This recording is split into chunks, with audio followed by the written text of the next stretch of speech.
Ice cream socially.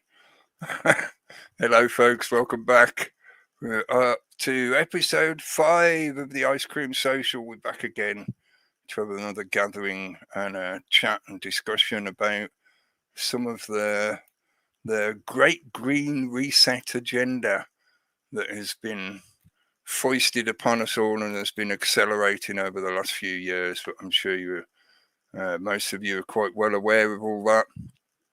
And being the slacker that I am, I've misplaced the intro for the Ice Cream Social. So you just got to put up with me just saying, hello, here we are. This is the episode number 5. And we're back once again to talk to you about some of these agendas and the new research being developed, new information coming out, and hopefully helping you see how most of this stuff is either bullshit, bogus, manipulation, propaganda, or things that you could easily sidestep or avoid. And, there are solutions to this potential idiocy that they're trying to force us into.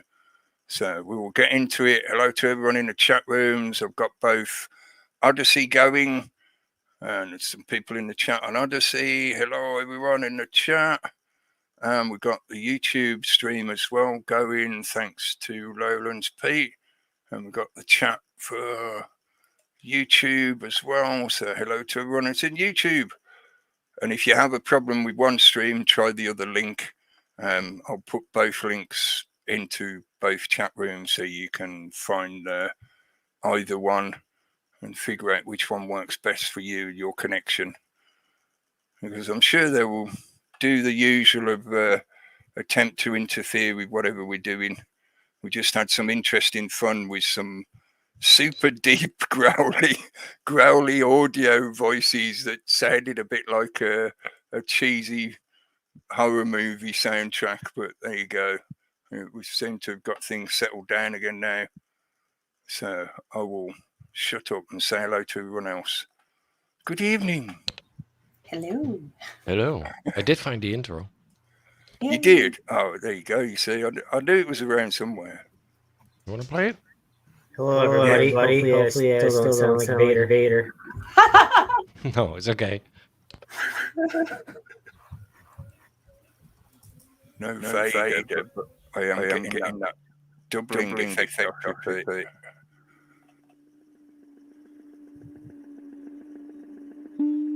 Go ahead and lick something. We lick you very much. If you want to lick something, lick us. We love to lick. We lick to love. We are love lickers.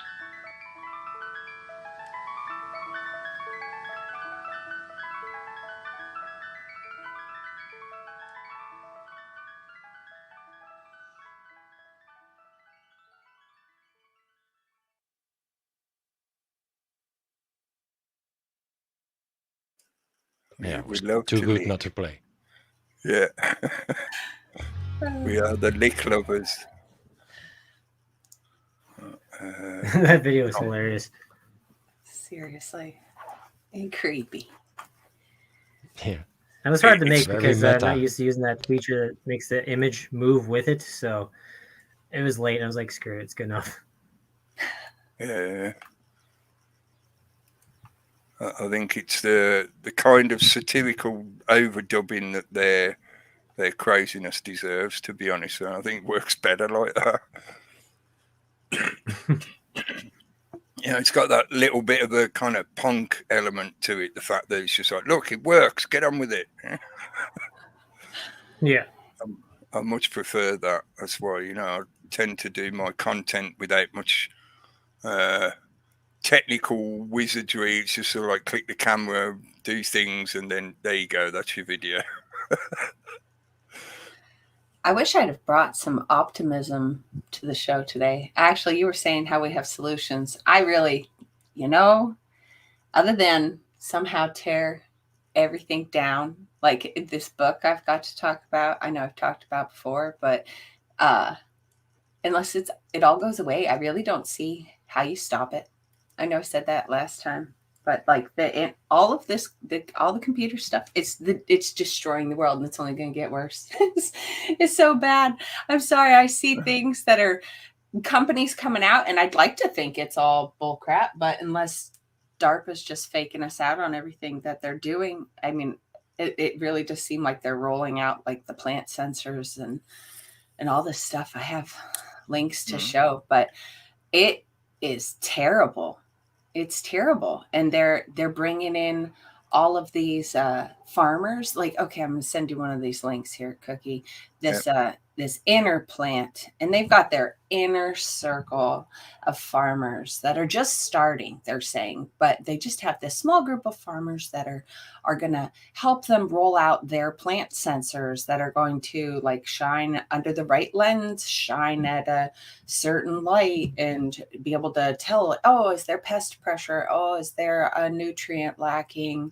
Any of this. But then you consider like Bill Gates owning how much farmland? I mean, does he count as one farmer that signs on to do it?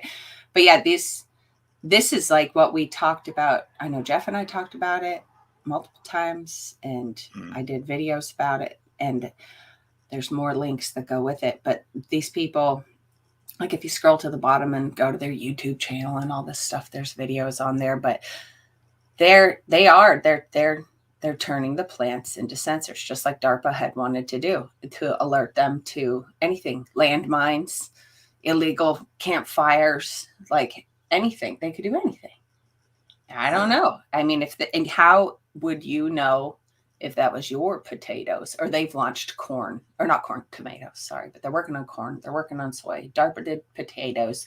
And then there's another group that's doing the potatoes thing. Europe, there's a big European thing for the potatoes, that to make them hardier because of climate change and whatever else they want to add in there. But DARPA had specifically talked about using potatoes as sensors because they don't need batteries, these plants. They're their little self-powered little... Yeah, you can make a very low voltage battery out of a potato, you know. Oh yeah, and they're just like they grow. That's what they want to do. They grow, and they continue on all the machinery that they put in them. The biological machinery continues on into the seed that then is produced. And I don't know. Sorry to be so negative and downer talk right at the beginning, but I'm like, it all sucks and it has to go away. How dare you? I know. Yeah.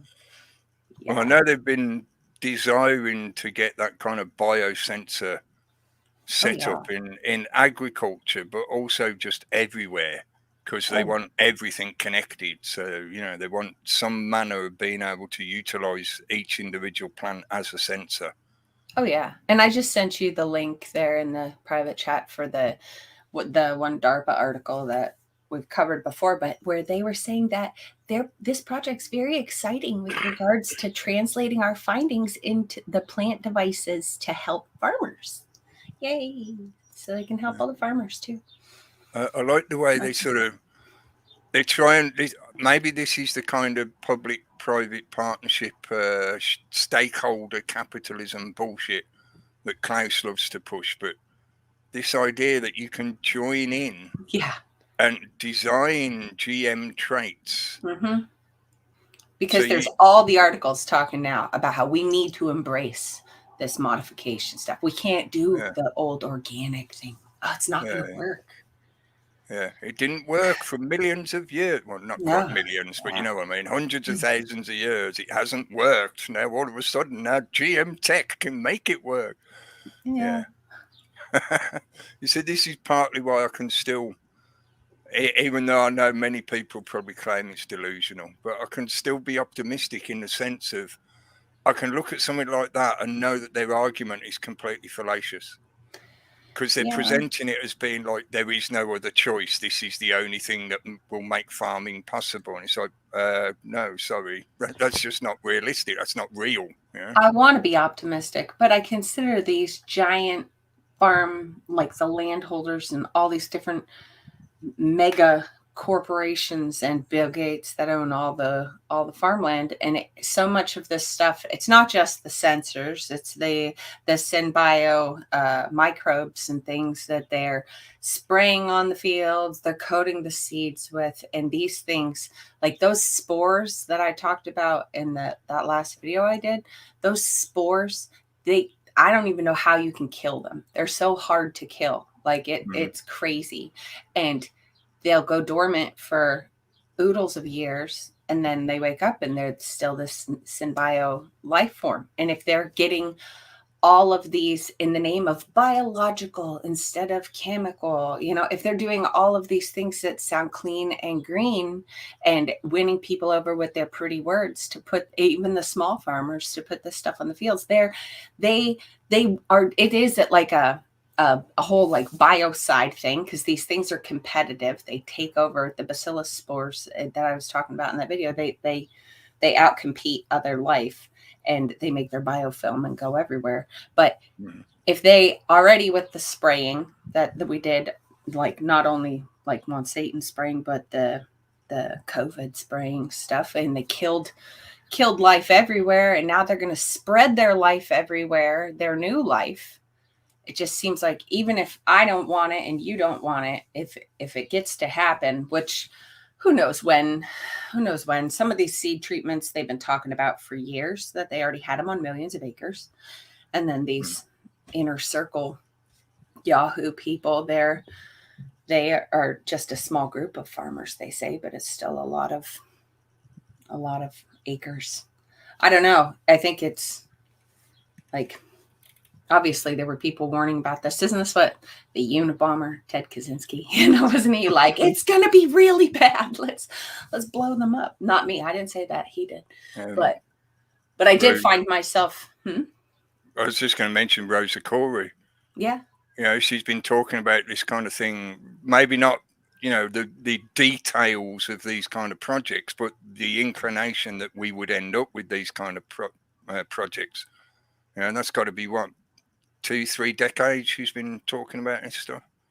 It's nuts. It's nuts.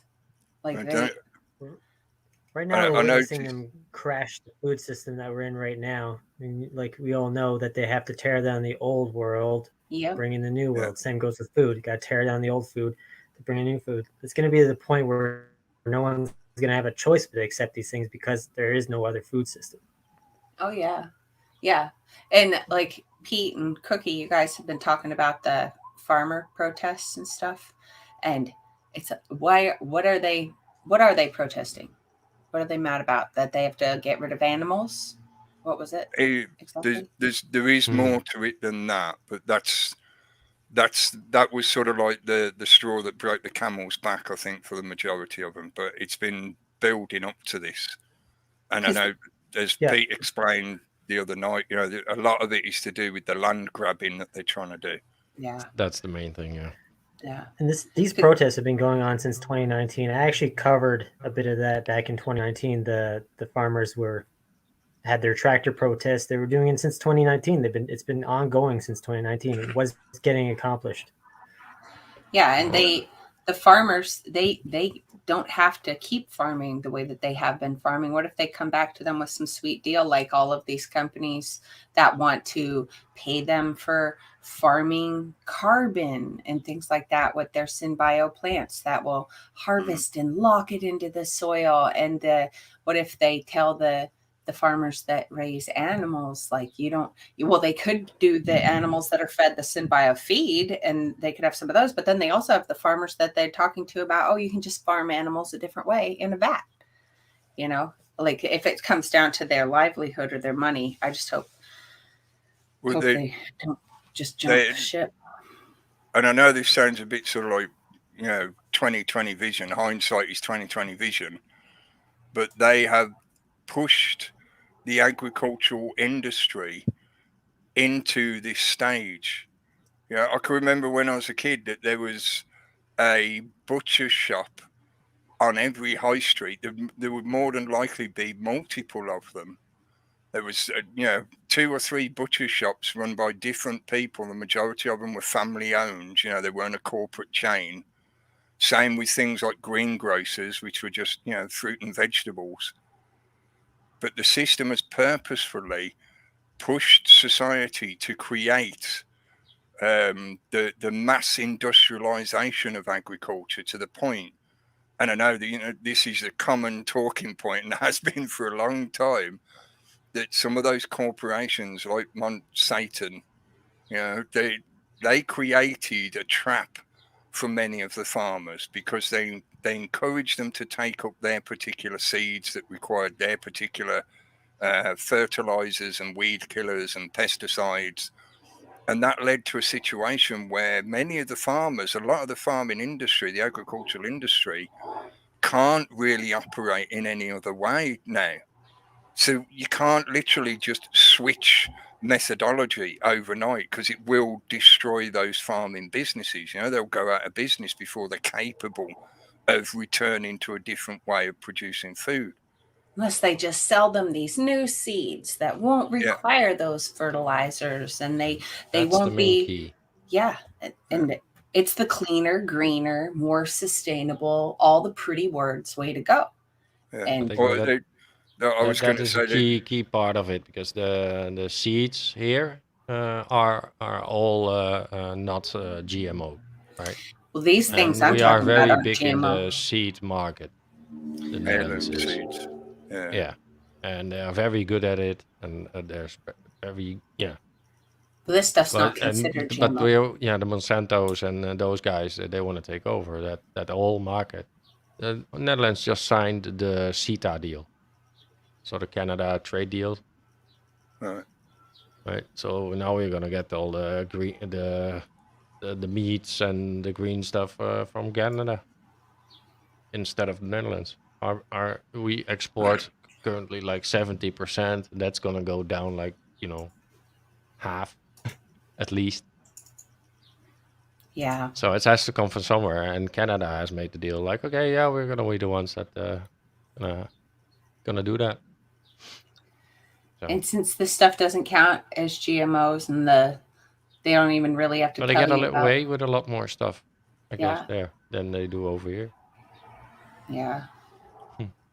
It's terrible. But like they say, like I'm sending you another link, Cookie, they have to do it because, everything's getting warmer. It's summer. It's getting warmer. The other thing I was going to mention as well is I don't know whether this is necessarily being covered in like any particular project that's like online that you could look at. I think maybe it's something that's part of the narrative or the agenda that's ticking away in the background. You see some example of it with people like Billy Bob Gates buying up loads of agricultural land. But I think these kind of situations as well, as they put pressure on those farmers, even if they're a small conglomerate, a small corporation, they'll still get gobbled up by those big, the mega corps that are out there. And I'm just inclined to think that a lot of this is to push towards automating the farming industry.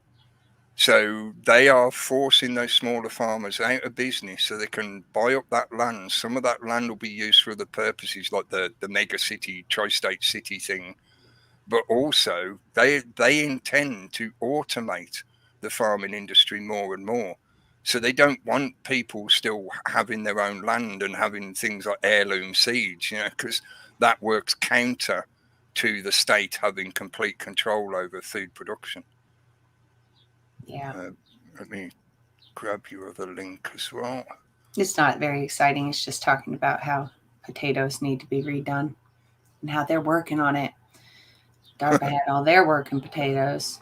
How dare we have a delusion that potatoes have been working fine for thousands of years? Well, they can't alert the satellites and the drones to problems in the field, Cookie. We can't that's not sustainable. Yeah. Those guys aren't. Tubers feel the heat. They're not talking in that one so much about them lighting up, but that's the other ones. I have more links.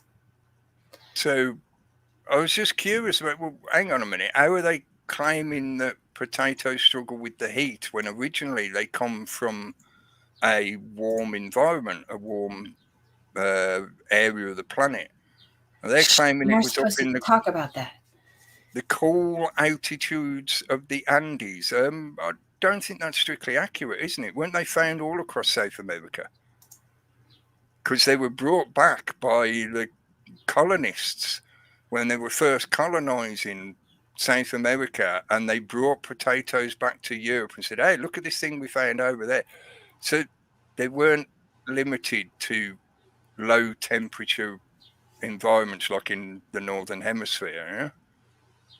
Yeah? That's a bit of history obfuscation. You know, they're hoping that just by claiming this, that most people won't have any knowledge of the history of where potatoes come from. And they're just like, oh, yeah, potatoes need it to be cold. Yeah, because we grow lots of potatoes up here. You know? Yeah. The humble potato was first domesticated near Lake Titicaca. Well, as far as I remember, that region in South America still gets quite intense heat during the summer season there. Just because it's at a high altitude does not mean it's cold. You know, this is a common misconception, I think. You know, the whole region is at a higher altitude, but that doesn't mean they don't get intense summer heats. They do. Yeah. There's more links in there. I'm wondering as well, why is it they're fixating on potatoes? Maybe that effect of they can utilize the energy generating ability, yeah, because it says energy independent. Because of the acid, it's starch acids, isn't it? I think that come out of the potato that create an electrical charge. So it serves their purpose to make them into sensors. Go on, sorry. I was wondering if it's just it's the plant, if that's the only time that they glow under the right lens, or if it's all the time of whatever the thing that they grew. Because I saw this interplant people are working on cotton too. And I was like, what if they make everybody glow? Like, what if you're under the satellites or the drones? What if you would fluoresce? I don't know. It's weird. Well, it depends what kind of light spectrum, or maybe even not light spectrum. You know, there could be elements in our bodies that could be picked up by other kinds of sensors that are not necessarily on the visual spectrum. Well, I don't even necessarily mean like if we ate, where'd Ben go? But if we were wearing the cotton that they grow that glows, not to the eye, but to the lens. Mm-hmm. Yeah. But I also put that link in the archive thing. I could get you that one. I know mine was covered in ads, so I don't know how yours will be. There's a few.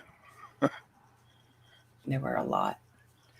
But they just want to help. They want to help those poor plants. And if they don't know, they can't help them. If there's a bug or not enough fertilizer or a landmine.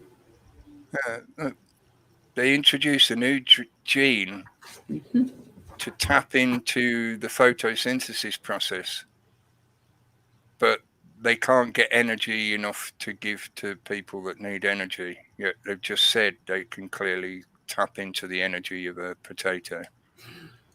I know you're talking like microvolts. Yeah, it's not a massive amount of energy, but this is a bit of a weird setup. What we got? Yeah, the fluorescent signals and monitoring the fluorescent signals emitted from the biosensors, the accumulation of reactive oxygen during the early phase, such as drought, extreme temperature, and high light. So I think that's just them making a claim of how their technology will help them to perfect the growing. Some of this as well looks like it's deliberately geared towards inside growing, you know, not outside in a field.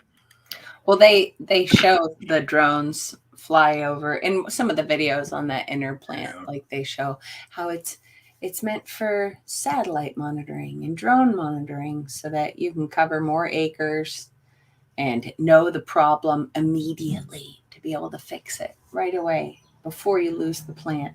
Because we need to grow more food, they say, because we got so many more people coming, they say. Oh, and so. Don't forget the scamdemic. Mm-hmm. You know, they ain't got enough people anymore to do it for some reason. Yeah. Yeah, I wonder why. So I was flicking through deliberately just so that we're not just letting it play, because that might make Google a bit uncomfortable.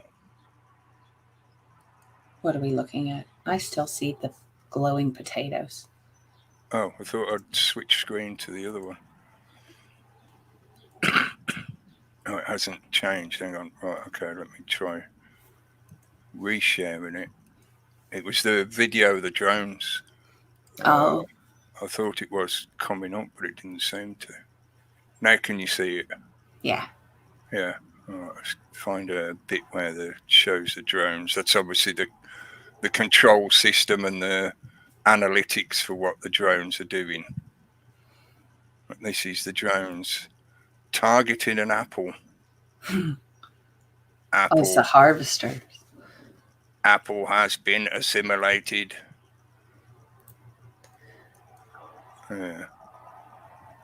I mean, how many of those?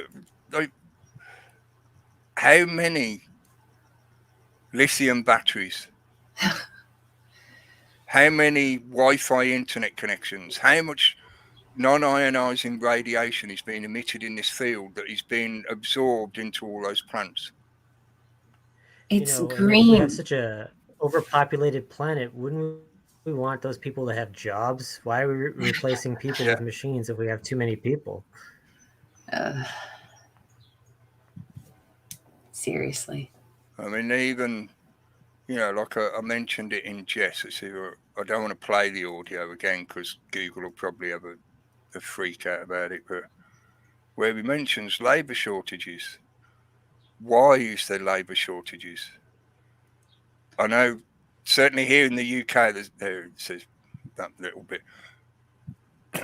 There's a common argument that I'll say British people, but I've heard it more often just referencing English people, because I'm in England, so you hear it phrased in that way more often.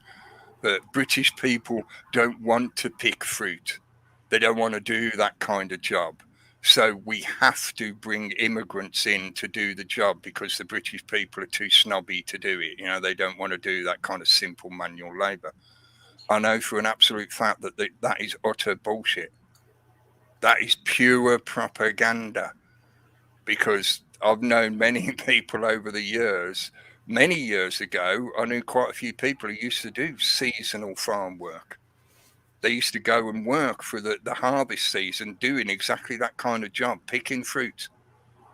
Now they can't get that work because it's pretty much dominated. It basically is dominated by companies that bring in immigrants en masse, like they bring them in 30, 40, 50 at a time.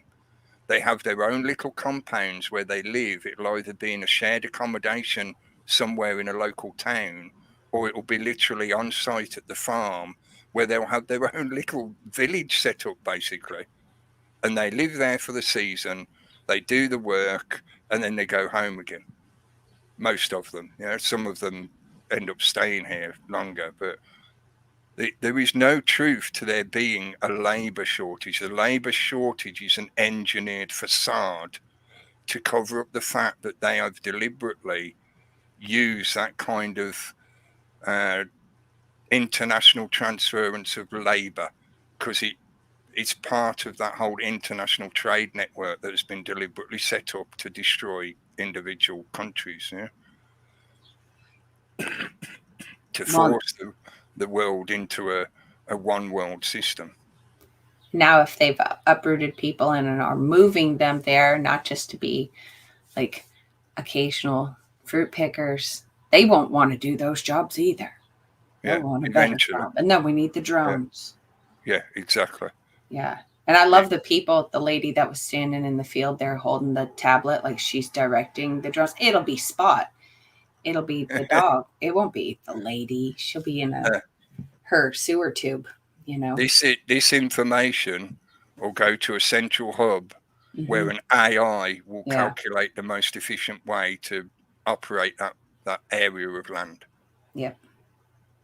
So this is all the bits, these little clips with people in. Yeah, you're right. This is all temporary, transitional. This is a distraction to make people ignore the fact that the end goal is the automated systems doing all the work. She's just there training the machine on how. Yeah. Yeah. Yeah. It's just great. This is what I mentioned earlier. You know, I mean, this would, you know, soon enough he won't be sat there either. Yeah. Yeah. But I do think that a lot of the way they've been setting up the agricultural industry by deliberately herding them towards that heavily industrialized mass production processes, they knew that as soon as these contemporary requirements to meet certain ecological goals that have been arbitrarily decided, the SDGs, the Sustainable Development Goals, as soon as they're brought in, the current form of agriculture is defunct. It will not be capable of meeting those required goals, which means they will basically just trash it, and then people will be forced to have the automated version because there'll be no other way of doing it. Oh yeah, like some of these new seeds, like I think it was the Interplant people, maybe it was a different company. It's, you get the seeds, you download the app, you know, like there's all new ways of doing things. It's not just you plant them and see how they grow. It's like probably a contract even. In order to warranty the seeds, got to use the app and the monitoring. They'll probably claim that they need to be tracking every individual seed, because each seed will have the genetics in it to operate as a sensor. Yeah. And again, you have to agree to the terms and conditions. Yeah. Yeah. before you put it in the ground. And it negates those. Obviously, it's not just farmers that do this, but farmers are the main people that are producing the food that used to do this as common practice, as standard practice. All those people who have been working with heirloom seeds, who are using those traditional practices of you gather this, you leave a few of your crops to go to seed, you gather those seeds to use for the next season. That they're not going to be allowed to do that anymore. Heirloom seeds will basically become contraband. Oh yeah, you thought it was bad when Monsanto's crops mixed with your stuff. Like this stuff is biologically barcoded to know where it came from, where it's supposed to be. Where'd you get those seeds? You don't have the app.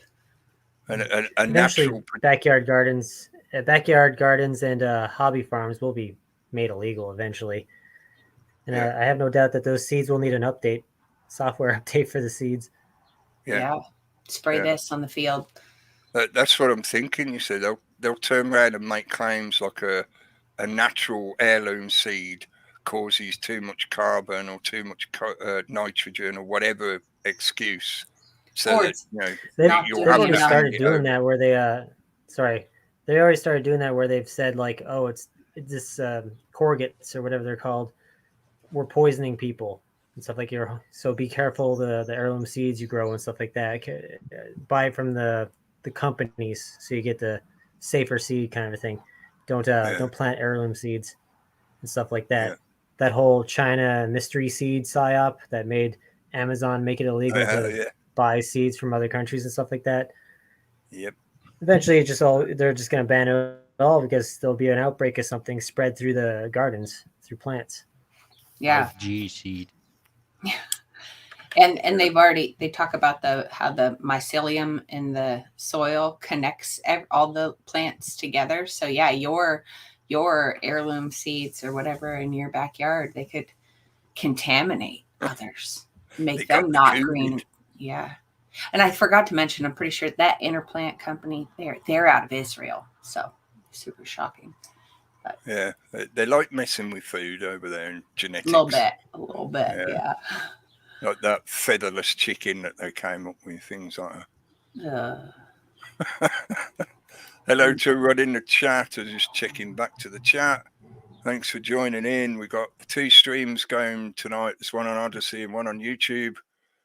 So if you're having trouble with one not running well, like if Odyssey is buffering a lot or anything like that, check the chat and you'll find the link to the other platform. And hopefully you can get a decent watchable version of it. Another one thing, what was I thinking of then while we were talking? Oh, yeah, in the news recently here in the UK, they've now been suggesting that certain food products, in particular meat products, may potentially carry the illness over time.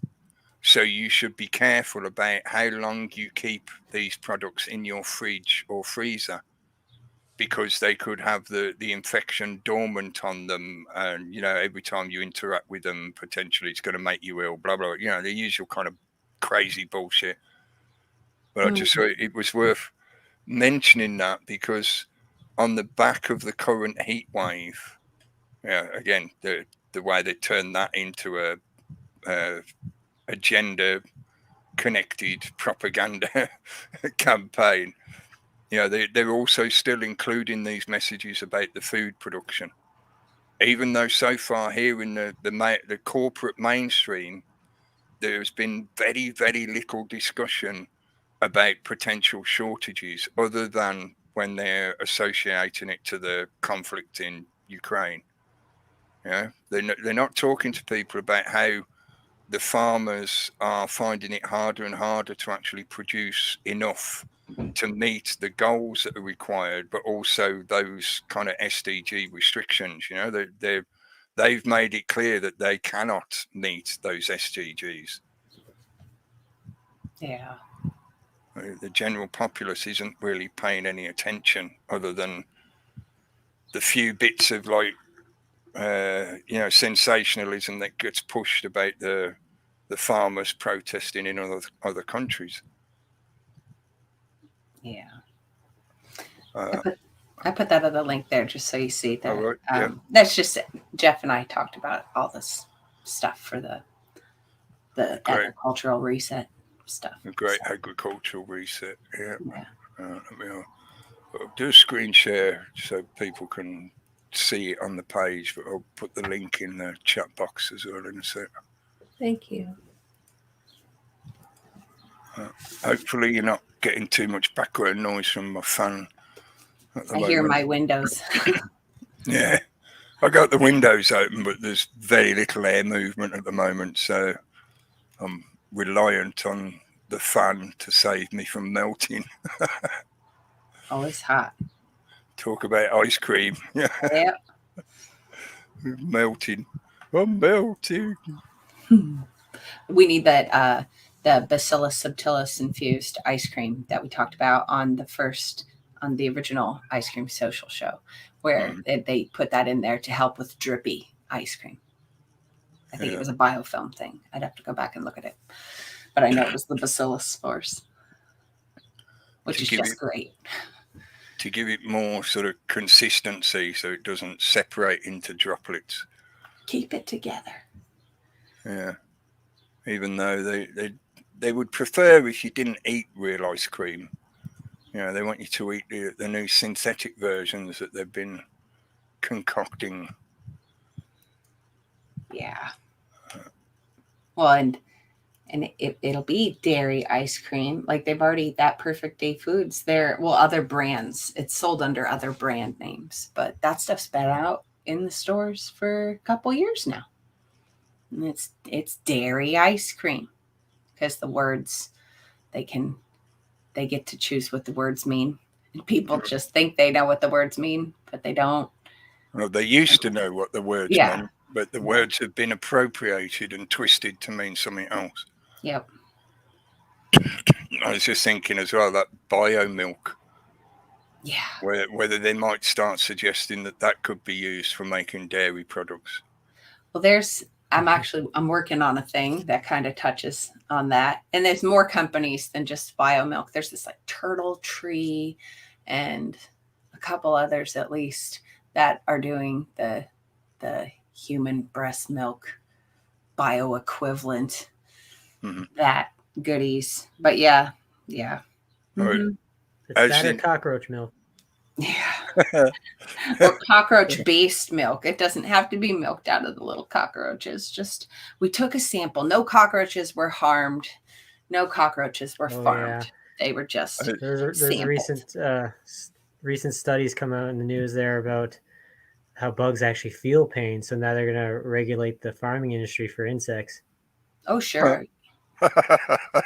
That's why they want the wild animals to go plant-based, because no life should suffer except every bit of life, because we're rewriting it, or they're rewriting it. But except they define what suffering is. So. Except the bacteria and the plankton in the ocean and the bacteria in your gut. And various other levels of life that it could be argued can sense pain in one form or another. Even plants sense pain. They react to damage. That is the equivalent of sensing pain. So where are we going to end up? We're going to be eating rocks. Well, we're going to eat the air protein. Yeah, but they're feeding the air to microbes. That's how they make their and then they poop out the protein, or sometimes they just take all of it. It's not just a poop. I'm sure it's not really poop, but that's more fun. There's no answer. You just gonna have to eat space. Yeah, well, breatharians, right? Like skip the vat and just eat the air yourself. Don't get it from eat the sun rays. Yeah. You'll be fine. Not wrong with dog's milk, Dave. Have you ever considered starvation? Come on, people. I had to throw in that cultural reference there because it was so prescient. It was an old comedy sci-fi show that used to run in the UK called Red Dwarf, and it was about this bunch of misfits they end up traveling almost like infinitely through space because they're on an asteroid mining ship that gets lost in space, basically. And the comedy is just, usual kind of sitcom stuff. But they have an AI control system that is sort of reminiscent of HAL from 2001, the movie 2001, but done in a comedy fashion. And there's one bit where the AI is explaining to the one crew member, the one guy, that he'd been consuming what he thought was dairy products, cheese, milk, stuff like that. And the AI was explaining to him, he's like, well, it's dog's milk. Where do you think I get it from? We've got some dogs down in the one particular level of the ship. We'd use them to make the milk. Nice. So it's not quite cockroach milk, but, dog's milk will do in a pinch. Not wrong with dog's milk, Dave. It's just all part of the predictive programming. Oh, used in the form of comedy. I think as well, I know you're saying it in jest, but I think there is a subconscious nudge about basically self-destruction. They're encouraging a self-destructive mindset by associating any consumption of food input, whatever we need to eat, is being linked to some form of damage to the environment. So why are there so many people walking around who look massively overweight, or the opposite, they look painfully thin? That does make me curious about whether there is that psychological push is forcing more and more people into kind of a polarized mindset. They're either self-destructive and eating too much junk food, the crappy, shitty, worst kind of stuff, which means they become massively obese, or they are pretty much starving themselves because they're so obsessed with what they are eating and what it does to them, their body, you know, how many calories they're taking and stuff like that, they end up anorexic or bulimic. On the predictive programming side of it, that kind of goes right into that. So the book I was talking about earlier, that it's Breakpoint by Richard Clarke, which he's some big government-y guy. That I have his Wikipedia, says that he was like the counterterrorism guy, the cyberspace counterterrorism. He was a czar of something, but he was under all kinds of Bush and Clinton and somebody else. And I guess he warned of 9/11. He's warned of the cyber 9/11. I don't know. Maybe you guys know who he is. Anyway, this book, Breakpoint, I know I've talked about it before, but I found myself cheering for the bad guys for most of the book because it's neo. Seriously, it's neo-Luddites that are trying to destroy the whole internet connectivity thing because they're bringing on board this whole living computer system hooked up around the world. That kind of reminded me of the living computers that Microsoft was talking about on their YouTube a couple years ago.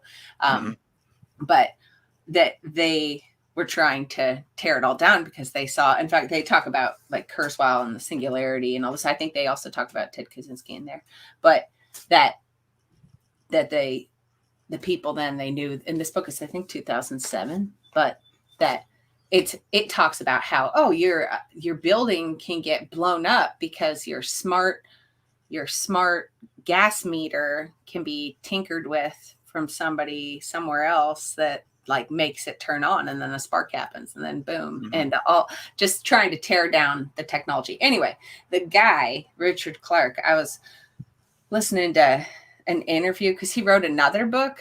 I did not read. I only happened to read this one. He wrote another book. I think it's called Warnings. And he talks about, it reminded me of predictive programming. He talks about, it's called first occurrence syndrome. And he says that when you first tell people about stuff like, we were warning them that 9/11 was going to happen. Nothing like that had ever happened before, they said. So nobody would believe it. And so in my mind, that sounds like they got to seed these notions in people's brains so that when they pull it off, they accept that it did happen, sort of thing. And it wasn't just made up. But it is interesting when he's talking with the book. And then in this interview, he's talking about Cassandras. They're the Cassandras to him, but I almost feel like we're the Cassandras because it's the mythology thing. Like Apollo gave Cassandra the gift of seeing the future, but then the twinge of nobody's going to believe you and it'll make you crazy. And then Troy fell because nobody believed Cassandra's warnings. And so many of these things, like the biological agents and low biological machines that they're using, they call them their Trojan horses. And I'm like, it would make me crazy. Why aren't they listening? So, yeah. It had been making me crazy for years, but once they initiated this, the scamdemic bullshit, I felt more sane than I have done in a long time. Yeah, people used to say, "Why is your YouTube channel named that?" When I would give my card, what ride? Now people don't say that anymore. People don't say that anymore. No, you need to give them a link to that. A clip of Bill Hicks talking about life is the roller coaster ride. Yeah. Those people that tell us it's all a game and we're all being tricked, we always kill those people. Doing his usual kind of comedy style, but he says it quite clearly, and that's back from that's in Revelations, the show Revelations they did. Yes, that's the one. Yeah. But I think a lot of it in a more modern context, I know like the mythological sense of it, and it encodes an archetype in a way. It encodes a concept that is truthful and helpful in the sense that it reminds us that we should not just immediately dismiss any when somebody brings up a possibility of what might occur in the near future or distant future based on what's going on at the moment, but the way it's been twisted into a modern context is just pure gaslighting. The system, the controllers, the people who write these narratives that then become psychological operations and propaganda campaigns and things like that, they know full well that many people will see through what is going on. They will see the reality of what is happening around them, and they won't believe the propaganda. So they push out this concept of, oh, well, you can try telling people, but it will just drive you mad because they won't believe you. It's a disempowering attack that they're attempting to project onto you by constantly reminding you, oh, remember Cassandra, she tried telling everyone and it drove her insane. So, it suggests that you just shouldn't bother because it will make you mad and people will just reject you.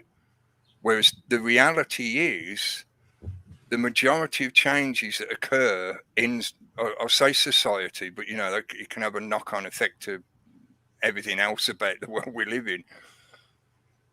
But the real changes that occur happen usually because those people who won't shut up about certain things, certain ideas, certain concepts, eventually get heard, or the undeniable truth of what is happening in reality eventually catches up to those people that are still caught up in their own little delusion of whatever form. It just makes me think of that sense of I think it was Schopenhauer, the classic quote from Schopenhauer, truth goes through 3 stages. First, it's ridiculed, then it is violently opposed, then it is accepted as self-evident. Hopefully it's not just self-evident after they've already got this redesigned biological life in everybody's garden and it won't go away. I do really think, I am convinced that is the ultimate trick that they are relying on. I know this might sound like a bit of a weird metaphor, but to me, it's like the organ grinder is hoping that the noise and clamour of his instrument, because he's winding it like crazy, he's making as much energy as he can into making sure that noise, that clamorous noise, is keeping your attention so that you don't notice the pickpocket in the crowd who's lifting your wallet. Mm-hmm. They are relying on this continuous assault of propaganda and disinformation, misdirection and nudging tactics, all these kind of psychological methods to keep people constantly stumbling forwards like they're punch drunk. I've described it like that before. People just reel from one crisis to the next. They can't wait to be told what they need to support this week. And they've already forgotten all the shit they tripped over the week before. They're ready with their next YouTube post or Instagram picture or whatever to represent the latest thing that they're suddenly concerned about. That constant sort of whipping the herd forward means the herd isn't really paying any attention to where they're actually going. They're just too busy stumbling forward as best they can, trying to cope with day-to-day shit. That's why I cannot shut up. Because to me, the only way you deal with that is you just literally have to keep talking. Eventually, people do lift their head up, and even if at first they think you're a bit of a weirdo, a bit crazy, whatever, it's planting a seed. The more people they hear it from that point forward, then it will start to coalesce and they'll start actually asking themselves questions. Yeah.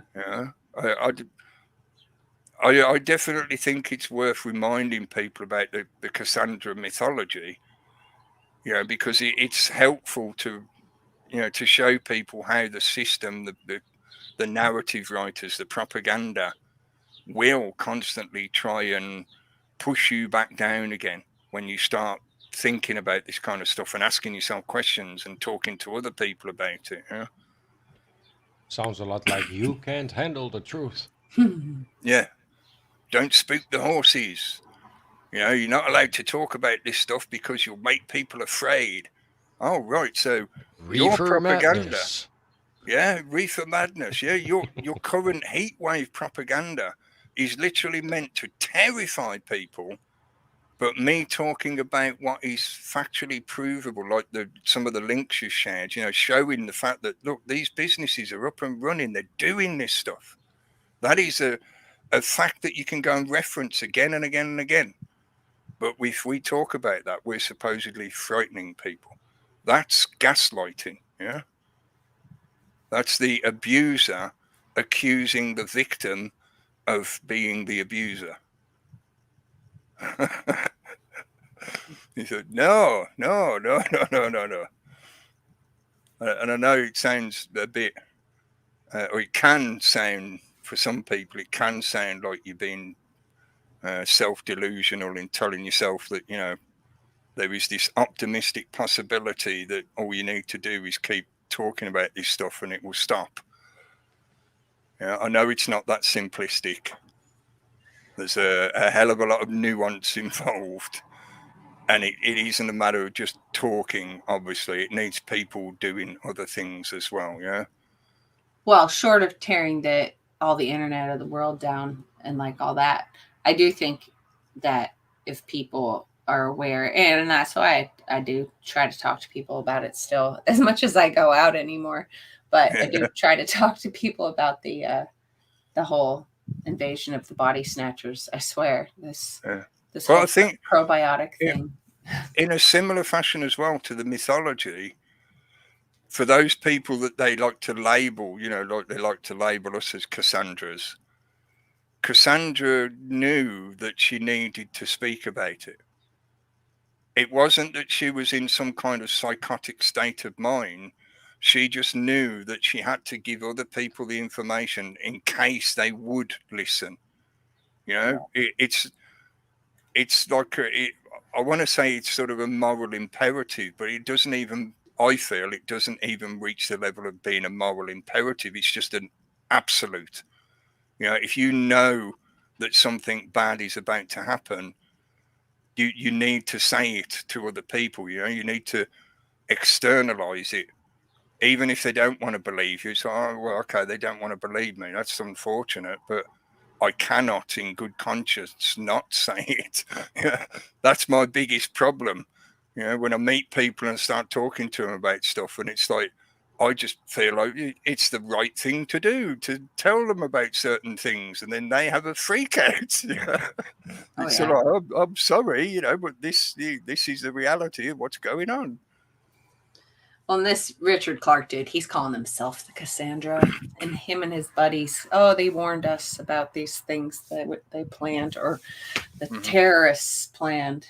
They're the good guys. You mentioned him earlier, the Unabomber. Yeah. Yeah. If you look into his history and what led him to where he was on the right track. Yeah. But he was molded into that direction from his background, you know, from his interaction with the system itself. Yeah. They set him on his path. He attempted to get off the path they'd forced him onto, but he realized in the end that what he was going to do was the only option left to him, basically. He should have read Cassandra. Yeah. He should have been aware of that. Well, it's one of those unfortunate ironies that he ended up serving exactly the purpose that they wanted. He replaced the Weather Underground because that had fallen to pieces and been revealed in so many different ways that they needed a new homegrown terrorist organization, and they were hoping somebody like him would be part of forming that organization. You know, this was before they came up with things like Al-Qaeda, the database. Honestly, I think that we've all been molded like that, just in different ways, just to a lesser degree, maybe. Mm-hmm. I feel like we've all been directed in our path, even like things like 9/11 and the Kennedy assassination. I think were deliberately done to flush out people like us. people that would question what was happening. Oh yeah. Jules, my friend Jules, she talked about the C19er there too. Yeah. Another flushing of the people out. I guess they gotta see who's gonna go along and who they need to get rid of. That they gave us all of these technologies the so we'd identify ourselves. Yeah. I mentioned this yesterday, that how ridiculous the whole Great Reset is, with Klaus Schwab at the head of it as a Bond villain. It's frightening. With his weird book and his old prophecies that he's fucking, it's crazy. But we all could see it. It's all projected out in the open. And anybody with an open mind or with a awake mind, and not a woke one, that was aware of, that's fishy. That doesn't look good. But it's so obvious. They just throw it out there, like they want us to focus on them, right? So I really have a double feeling about all of it. They want us to feel that it's inevitable as well. Like Klaus himself said, the concept of us going back to the way it used to be is just a fiction. In other words, it's inevitable. You have no choice. It's already been decided for you. It will happen. China is leading the way in the Great Reset. They are a couple of years ahead of us. They have already have the social system and the surveillance and all that. It's a completely Great Reset-y what Xi Jinping is doing. I remember, before I mention this, I'd just shout out for the people in the chat. Non-violent extremists have put in Ted Kaczynski. Yeah, that's his proper name, the Unabomber. And he's put a link in for Ted's manifesto. If anyone's interested, go and have a look at it. And maybe if you're not aware of that history, it'll make more sense, like some of the things we've been saying about that situation. Yeah. And he talks about some of these things that he knew were coming and why he felt he needed to protest in the way he did. The other thing I was going to mention was, it's been, I don't know how many years, quite a few years ago now, I did a broadcast where I was talking about the potential. This is like before anything to do with Klaus came to the public or anything to do with the scamdemic. But the potential that the whole reason that they were promoting things such as veganism, this is before the woke really took off, before they appropriated the concept of being awake and turned it into the woke joke that it is. But they were pushing the concept of veganism, of either not eating meat at all or reducing your meat input. They were encouraging people to form local community grow ups, getting together and sharing food amongst them, making little localized community organizations. The system itself, underneath that cartoonified Dr. Evil propaganda that they push from the WEF, there has been a steady encouragement towards the concept of decentralizing and living in a more what they would call sustainable fashion. I don't describe it as sustainable. I'd prefer to describe it as traditional, because farmers, like I talked about earlier, farmers used to save some of their seeds to grow the next season. That is literally the definition of sustainable. It's just, it never used to be called anything like that. That's academic jargon that is to fuel an ideology. But the reason I'm mentioning it is because I feel even more so now, this has become what this situation is about.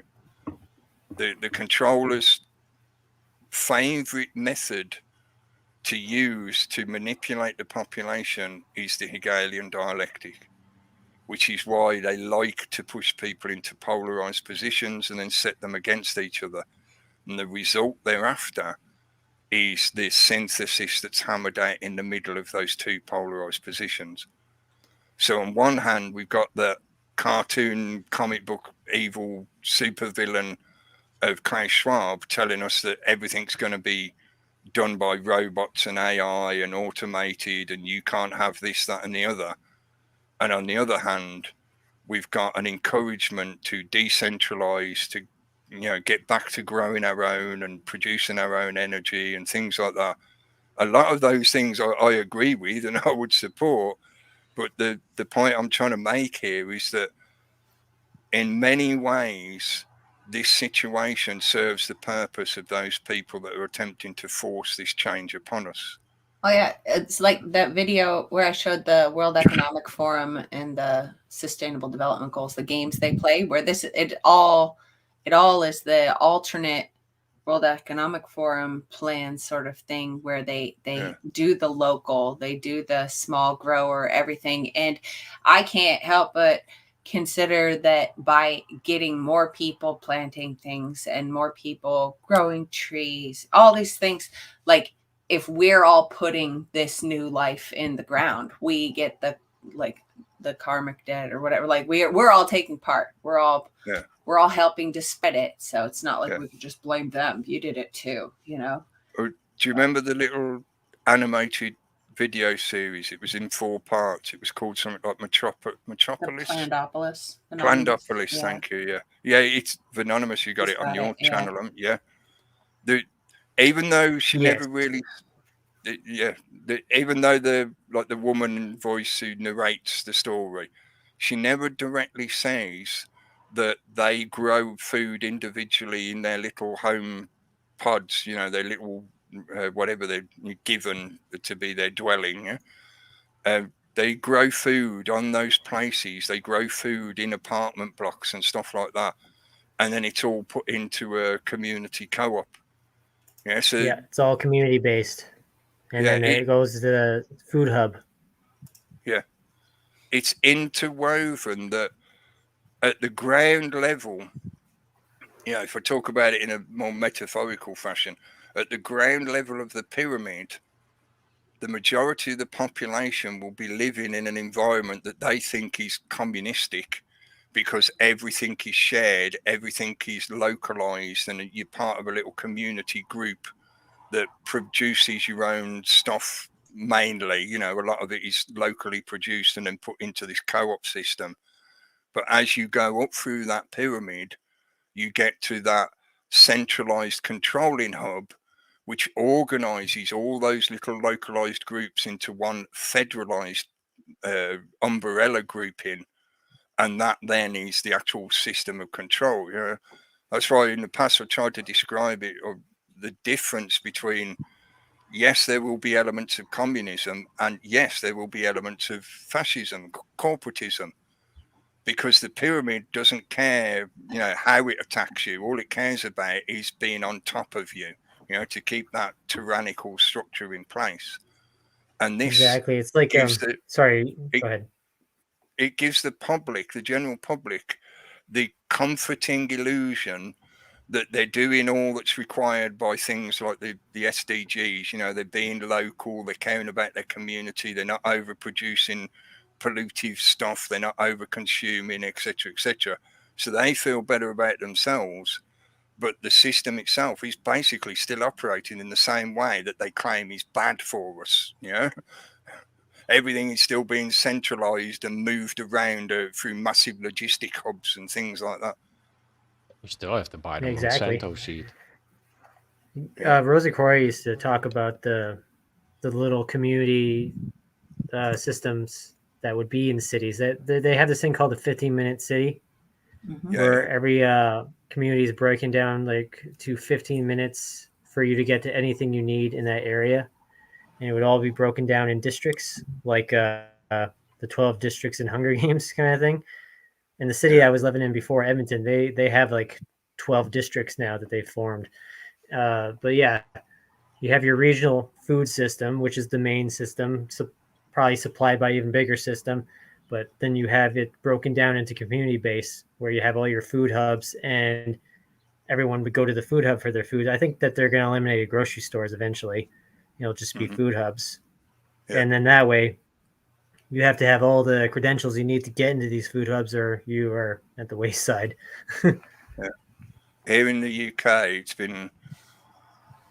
it's not often mentioned in the media at all, because it's the kind of information about how things are not working well in the UK, you know.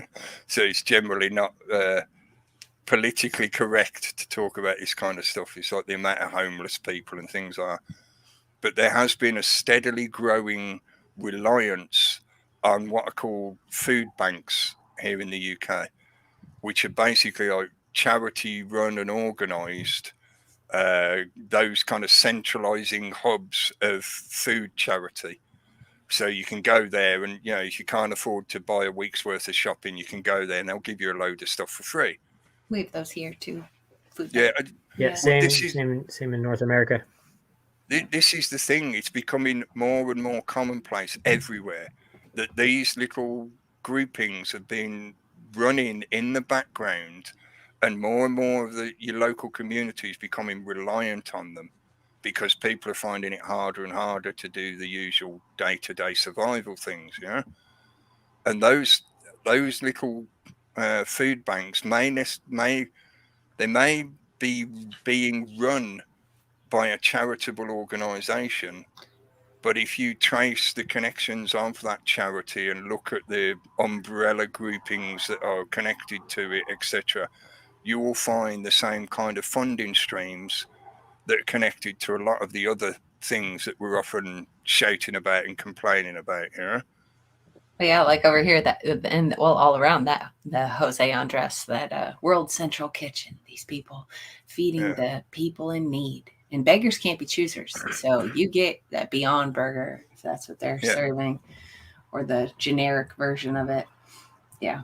I remember for quite a few years after the 90s, as the internet was slowly being reformed after 9/11 and everything, there was a lot of discussion. I know a lot of it come from a particular source, that's infamous now. It's partly, I don't want to mention him, but the Walmart stores in America would all become those hubs that people would rely on. And over the years, there's shown to be a certain amount of truth to that suggestion, even though his initial shouting about it was, quite a lot of conspiracy porn, basically. But that was how he generates his money, But there is quite a lot of truth to that situation. It's just that the way it's emanated in most countries is, rather than being a particular corporate storefront, it's being hosted in a what do they call them, like an industrial unit warehouse. Here in the UK, we have these areas that are called like industrial parks, and they're low-level industrial centres. You can have mechanics there and carpentry shops and things like that. They're not heavy industry. And most of the food banks usually set up in those kind of warehouse units that are on the industrial parks. So it's not necessarily a Walmart store, or here in the UK, it'd be more Asda, because Walmart own Asda now, so people would think it'd be Asda that'd be doing it. But it's going to be those little food bank setups. They're going to end up becoming the primary distribution hubs. And as you say, you're not going to get a choice. So it's not going to be like going to the supermarket and picking and choosing what you want. You'll go there to get a food ration, to get your parcel. Yeah. So, now you got me doing it. Oh no! Optimism, Cookie. Optimism. Come on, come back. No, well, it's a nightmare. Have ice cream in the New World Order. We will, I think. Yes. I hope they deliver. To your sewer tube. There could be a little drone that stops at each one. You'll be good. Yeah, they've been suggesting them a little bit. There's been a few little stories like that have gone round recently. Things like delivery drones, and some particular company is going to start using delivery drones soon. They've been suggesting that some of the supermarket chains will start changing their vehicles. They're going to start using more electric vehicles, and of course some of those electric vehicles will be automated, or they'll have the required hardware built into them, and maybe they'll have a human operator to begin with, but eventually they'll be automated. Well, because the human would be dangerous, because they'd carry cooties. Yeah. Plus, we got to justify all that 5G. Yeah. Soon to be 6G. Yeah. If the recent WEF convention that they had, I can't remember the name of the particular talking head that was having a little he was almost having an orgasm about it. He's like, oh, soon we'll have 6G. Soon people's mobile phones will be inside their body. Or we'll have holograms. Oh, he was getting very excited. Yeah. But the potential of jumping to 6G by next year, as he was suggesting, I very, very much doubt that will happen. Plus, once they get all the infrastructure in place, because the 6G was like in your walls and in everywhere, hundreds of sensors in your house, which some people, especially if they're getting all new homes in smart cities, those ones are they'll be online first. And if they're going to have every potato connected to a hub. And your soybeans. Yeah. Mm-hmm. Now I've just made myself curious about whether somebody out there will create a music track based on the Wi-Fi signals from a field of potatoes. That would be quite novel. I'd actually be quite interested to hear if it was possible, what that would sound like. They'd probably just start screaming at us, unplug me now. Well, you could get that creepy witchcraft music lady and listen to the spores talk. That's kind of musical. Yeah, and that last video there they did where the people were like, what is that sound in the background? No, it's the spores talking to you and singing. It's music.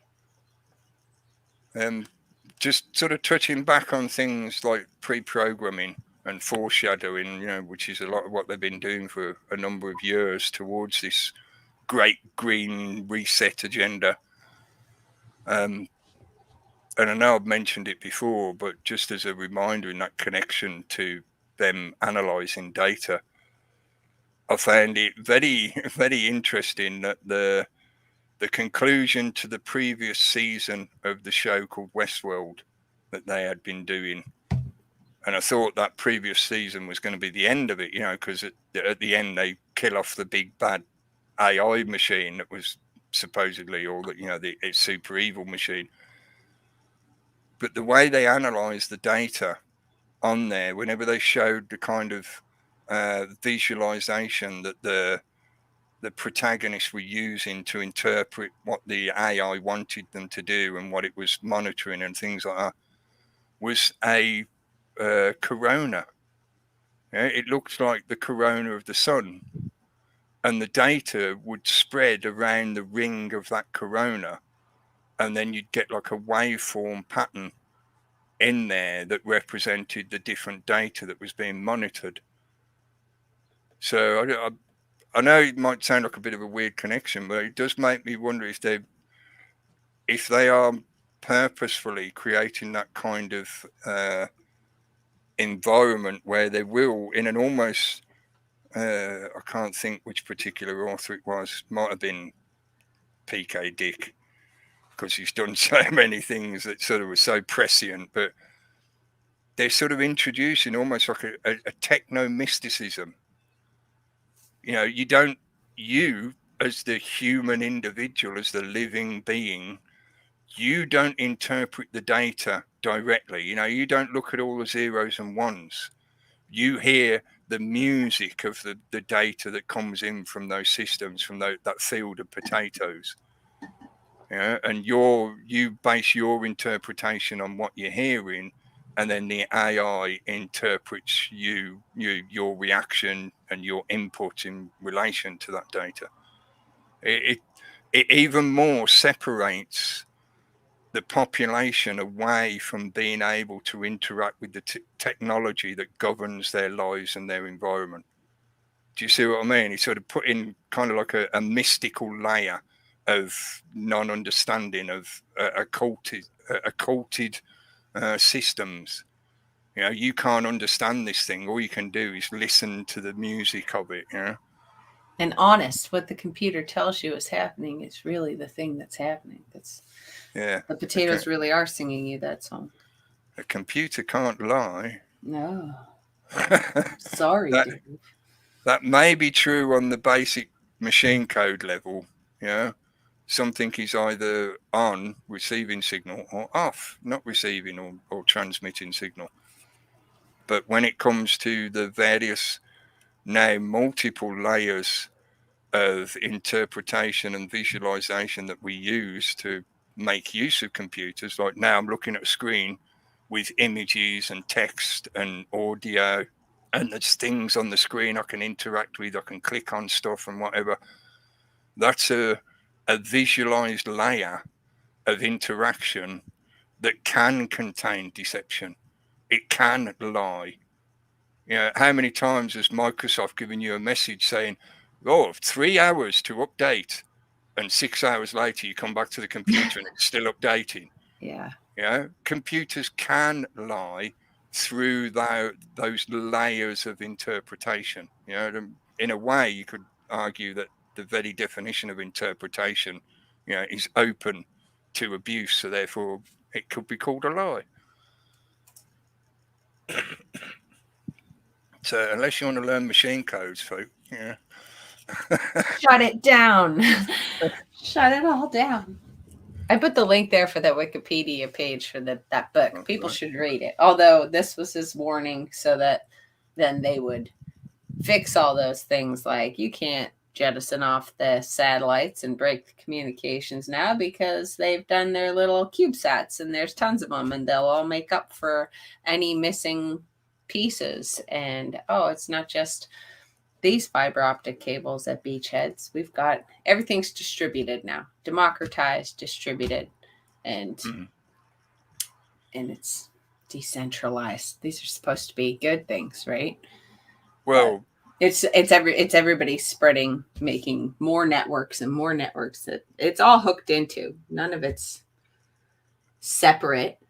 I mean, unless you're making all of your own stuff from parts that you manufactured, you know, it's all at the root of it would be their world. Yeah, their code. Yeah. This is something that I've tried to get across to people for many years who do have an interest in electronics and computing and coding and things like that. It's like, just be aware of the fact that anything you're working with, if you haven't literally created it yourself from scratch, then it could have elements of code in it that are there to either, you know, mess up what you're doing or monitor what you're doing or create a backdoor into your system, whatever. Yeah. Every computer has a ROM chip on it, which is the most basic instructions to get the hardware talking to each other and things like that.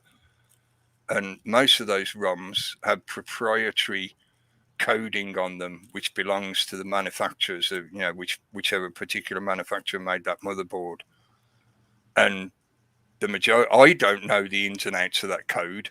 The majority of people certainly don't, you know, and that can be providing a direct monitored connection to everything that's happening in your computer system or your device, if you're talking about a mobile smart device. So I just like to remind those people who claim that they're like hackers and they were, you know, a code ninja and all this kind of shit. And it's like, really? Are you? Okay. Just go back and look at all that information, especially go and reference the time period around somebody like Ted Kaczynski. And you look at the surveillance technology at the time, and you think that just because you can spoof Facebook, that means you're somehow some kind of hacker that's evading the system. No, don't be silly. Yeah, the machine's got you. Yeah. Be aware of the environment that you're going into. You know, this is in some ways, you could call it a dangerous environment, a battlefield. You know, it's just for the majority of us that make use of computers and the internet, it's there just for fun and entertainment, etc. You know, none of that stuff is generally our concern. But that doesn't mean it's not there. That doesn't mean it's there to mess with you in some manner. Yeah? I'll put the link in the YouTube chat for that wiki page and in the Odyssey chat. There was Amazon links and all kinds of stuff. Buy it used somewhere. Don't give the guy any money, obviously, but it's an interesting book. Wrong link. Sorry, I was talking out loud. I thought I'd put the right link in there. I haven't. I put the wrong link in there. Because I'm a dummy. I'm a slacking. You did it right. It was the computer that did it wrong. Yeah, see, it's that ROM chip interfering with me again. Yeah. Now, but we use the computers for such fun things and nice things and sharing information and all of it. And then how long until they're deep faking grandma and they're the whole rewriting, instead of your video being from a camera, it's from code, and they can take anybody's visual representation of you and your audio and everything and just make you say or do whatever. Like, it'll be really nice and fun and good, and we can use it for good for how long. And then, I mean, is it just a switch where it's not like that anymore? Maybe that's when they take it down, they crash the computer, but that's just the great internet reset, where then they pollute you to your family. Oh, you're just a nut job that says mean things. And man, they could totally ruin people to their. I think it's going to become so intertwined into everyday life, and it's going to become so more subtle, to the point of like, even like that guy who was gushing about having holograms and whatever, even things like that are going to become just stepping stones, transitory, because eventually what they really want is a direct connection into your thinking, into your senses. Oh yeah, like that the feed. Yeah, it won't be so much of you have any kind of opportunity to be using your own hardware in a way that you choose, that isn't being monopolized or manipulated by the various systems that they've installed. Right? You wouldn't even realize. It'd be very much more like Brave New World, where the people just find it pretty much impossible to even conceive of the possibility of not living the way they live. Like Anonymous's name says, meet the savage, Mr. Savage. The very concept of living without the system will become incomprehensible. And the mechanics, or the electronics really, but hopefully you get my point, the mechanics of how the system does what it does will become so subtly embedded into your environment, you won't notice, you won't pay any heed. It'll become almost like magic. It'll be like techno magic. You don't type they on call a it keyboard. Automagical. That's what that Peter Diamandis calls it. Automagical. You don't type on a keyboard. You just think, oh, I'd like some ice cream. And all of a sudden a drone turns up with a tub of ice cream.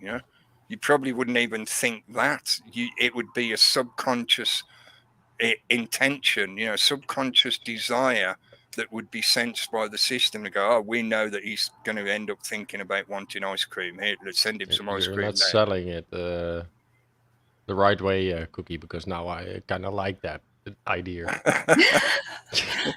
You just want to be ahead. Fucking hot over here, and I wish I could think about ice cream and it would suddenly show up. And it's not really ice cream. Would not be bad. It'll just your brain will think you're getting ice cream. Yep. You won't really be getting ice cream. Smoke and a pancake. Subsist on the air while you're hooked up to the VR system. Yeah, and you're the battery. They'll actually just be feeding you your own feces. Waste. It's the tube that goes straight from your butt to your mouth. Yeah. That sounds a lot better. Oh, no. Did we break your I'll pass. It'll taste like ice cream. Yeah. The first ever single unit centipede. It's like just you with a tube that feeds back into you. And all this sounds so great, doesn't it? Like, we should put everything in the hands of the machine. We should go supercomputer. But you read those the Foxfire books where they went to Virginia or West Virginia back in the 70s or something, and they interviewed the old mountain people, and I was just reading, and how they talk about how people loved each other back then, like you did for your neighbors because you should do for your neighbors, and never expecting things of people to repay you. It's just you're better people. And that was before all this crap came and just wrecked us, where people don't even want to look at you or listen to you talk. They've got a thing to distract them and play a game instead of listen to your very real things to say. Mm-hmm. Such a screwed up. It's so screwed up. I hate it. That's the big difference between city living and a small community living. Everyone is so friendly in a community, but when you're in city, it's all packed like sardines. So no one really wants to talk to each other because they're, like you said, all sucked into their programming. Oh yeah. When I still lived in town, I actually was scared people by talking to them sometimes. I remember one time yelling thank you to the garbage man, and it was nighttime when they would pick up in my neighborhood, and I scared him. It was funny just to talk. Yeah, he jumped. I'm like, I'm sorry. But yeah. Jumpy garbage man. Expect you to talk. Yeah. You thought you were going to turn out to be some psycho that was just far too appreciative. It's like, get off me. Yeah. I was freaking people out at the library book sale a couple weeks ago. That was fun. Like these young people, that teenagers or early 20s, and they were talking about books, and I couldn't help it. I had to jump in and tell them, yeah, that's a great author, and yeah, you should look for this book. And they're looking at me like, why are you even talking to us? But I do. Yeah. I suppose really it's isolation. Even if they may be in a group of 2 or 3 people that are friendly and whatever, it's still that group is isolated from the rest of the community. It's insular.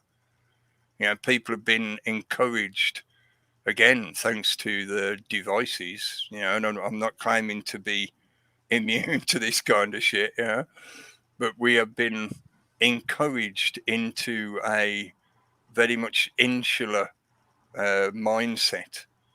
I know so many people now, especially younger generation, younger to me anyway, millennials and things like that, who actively would prefer you to send them a text than speak to you face to face. And it's not that I'm unfriendly with them at all or anything. When we do meet up, we talk okay and everything's lovely, but given the choice, they would prefer the impersonal exchange of information through text. And that has been, I've noticed it more with the younger generation now, certainly millennial onwards, but really the newer generation, the kids that are like in their early years now, 6, 7, 8, 9, they seem to find it innately difficult to socially interact in pretty much any way at all. They prefer to interact with inanimate objects. Back in the day when I was a kid, we used to call the kids that were like that loners. They were the ones who liked to sit in a corner and play with their Action Man all by themselves. They didn't want to join in what the other kids were doing. That was not that common.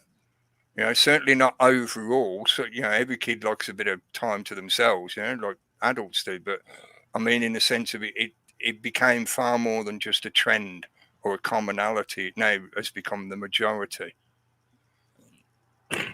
Maybe that's just my own personal experience, because I'm not obviously I'm not interacting with loads of kids every day. I don't see loads of kids all the time and whatever. Maybe it's different. There's actually studies out on this. Kids are having trouble interacting in real life. I actually remember reading it like last year or something like that. Yeah. Just trying to find a link to that. Maybe they can get them better help, and they'll work them through it. They can give them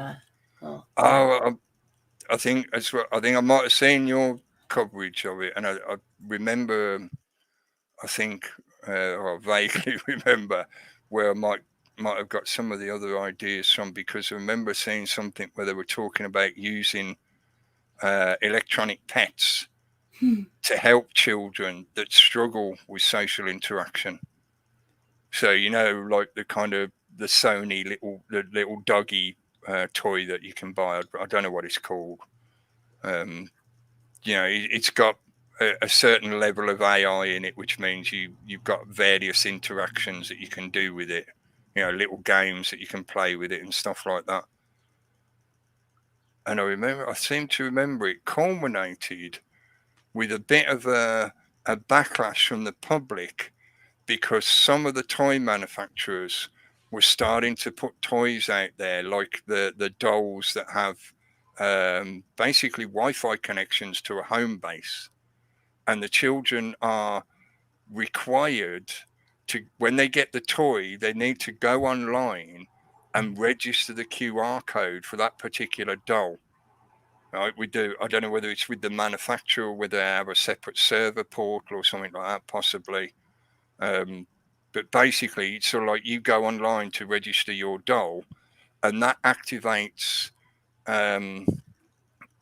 like virtual reality interactions with the doll. So you can have interactions with the character of the doll in the online environment, and then the doll itself has a certain amount of electronic interactions that are connected to the way you interact with the thing on the screen. Yeah. And there's another sensor in your house. Yeah, exactly. That's what I was thinking. I seem to remember it ended up reaching this culmination where a lot more parents were coming forward and complaining that they'd found that the doll was connected to the internet, and it had got all this information that their child had typed in willingly, you know, because the child didn't know any better. So the website was asking them for all these different details about themselves, their family, their parents, and the child was just entering all that data. And the parents probably bought them the damn doll. Yeah. Yeah. Well, I think for many people, it's not because they're stupid, you know, it's not because they're dumb. It's just they haven't been made aware. A lot of people don't really take that much interest in the technology, you know. As long as it works and does what they want, they don't care how it works. So they're not very aware of how a lot of these systems are integrated in that kind of fashion. So the implications of the situation, like we was talking about earlier, I'll screen share that one story again about certainly that image at least, because, you know, just makes a visual point while I'm talking about this stuff. But even though the concept of having drones doing field work may seem very appealing to the end consumer, you know, in that food chain, they're probably thinking, oh yeah, I bet that's good. You know, they've got a lack of workers, so these drones will fill in that job, and I'll still be able to buy my apples cheap at the supermarket, blah, blah, blah. And their mind doesn't make the connections, the implications of what this kind of change to farming will create. And they haven't been told just how integrated these systems are. You know, it's not just talking about having a robot that picks the fruit. It's got the implications of things like the super spuds, you know, the biosensors. This apple could have various genetic alterations plus other augmentations included with it. And then you get to the stage of the so-called operators who are gradually being phased out. You know, during the scandemic, when a lot of people were not going out at all, and I was still going out doing my usual thing, and I'd often go in the supermarket near me, and I'd chat to the cashier, you know, because I almost always do. I always pay in cash, and I always say a little word or two to them, even if it's just hello, thank you, you know. But as the shields were being put up and all the silly stickers on the floor and stuff like that, and I kept reminding the cashiers, I was like, you know, you're essential. And they said, oh, well, you know, they've told us that we've got to stay open, and the company's encouraging us to come into work, but be safe at the same time. And I was like, yeah, but you understand that you are essential, But what the company is actually trying to do is replace you with an automated electronic system. Think about it. You are essential. I cannot get food without coming to you and you enabling that trade exchange for me. Yeah, unless you want me to steal out your shop. Yeah. And just trying to remind people, like, look, you may not be aware of the implications of when they start setting up these systems. The concept of having a human operator, a human cashier in the shop, it's going to be gone. It will all be automated. And then what do you do with all those people who no longer have a job or a way of earning money? Put them to work in the metaverse. Yeah, creating content for the YouTubes. Yeah. Or I've seen video games on that are like virtual reality games that were people like flipping burgers. You go to work at a burger joint. Seriously. I have been quite, I'll use a classic phrase that I love. I have been quite flabbergasted. Yeah. It's one of those old words. It's a bit like swashbuckling. Yeah. I have been flabbergasted over the last few years. And it's been a few years now that this has been building up. The number of games now that are replicating or simulating everyday tasks. There's one out at the moment called something like Power Wash. And it's basically you're employed to wash dirty vehicles and other things. And on the screen, you got your little man with his jet spray thing. And there's this big dirty ship that you work your way along it, hosing off all the grass. And I'm sat here looking at it thinking, is this for real? The machine's not going to train itself.